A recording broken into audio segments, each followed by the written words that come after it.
Hi hello. അപ്പം beef മന്തി കഴിക്കാനായിട്ട് ഞാൻ വിറ്റാമിൻ എന്ന് പറയുന്ന നമ്മുടെ മടിവാളിലെ ഷോപ്പിലാണ് വന്നത് കേട്ടോ. അപ്പോൾ ആദ്യമായിട്ടാണ് ഞാൻ ബീഫ് മന്തി കഴിക്കുന്നത്. അതിൻ്റെ എക്സൈറ്റ്മെൻറ്റും കാര്യങ്ങളൊക്കെ ഉണ്ടായിരുന്നു. പക്ഷേ ഒരു പ്രശ്നം ഉണ്ടായിരുന്നു, അത് ഭയങ്കര ചൂടായിരുന്നു. കാരണം ബാംഗ്ലൂർ ഇപ്പം ഭയങ്കര ചൂടാണ്. അപ്പോൾ ഈ ഷോപ്പിനകത്ത് ഇരിക്കുമ്പോഴും ഭയങ്കര ചൂടായിരുന്നു. ഫൈനലി നമ്മുടെ മന്തി എത്തി. അപ്പോൾ നമുക്ക് ട്രൈ ചെയ്ത് നോക്കാം. അപ്പം ഞാൻ ആദ്യമായിട്ടാണ് ബീഫ് മന്തി കഴിക്കുന്നത്. അതിൻ്റെ ടേസ്റ്റും കാര്യങ്ങളൊന്നും അറിയത്തില്ലായിരുന്നു.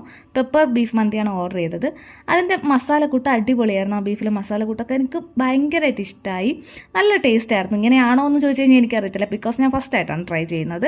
മന്തി റൈസിൻ്റെ കാര്യം പറയുവാണെങ്കിലും ഒരു പറയാൻ രക്ഷയില്ല, ഫ്രഷൊക്കെ ആയിട്ടാണ് എനിക്ക് തോന്നിയത്.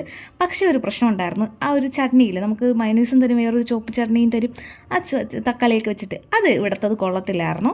ബിക്കോസ് എനിക്ക് തോന്നുന്നത് നേരത്തെ ഉണ്ടാക്കി ഫ്രിഡ്ജിലെന്തോ വച്ചിരുന്നതാണ്. ഒട്ടും ടേസ്റ്റ് ഇല്ലായിരുന്നു. എനിക്ക് ഭയങ്കര ഇഷ്ടമാണ് കേട്ടോ മന്തിയും ആ ഒരു ചട്നിയും കൂടെ വെച്ച് കഴിക്കാൻ. അത് ഞാനിവിടെ പോയിട്ട് മിസ് ചെയ്തു.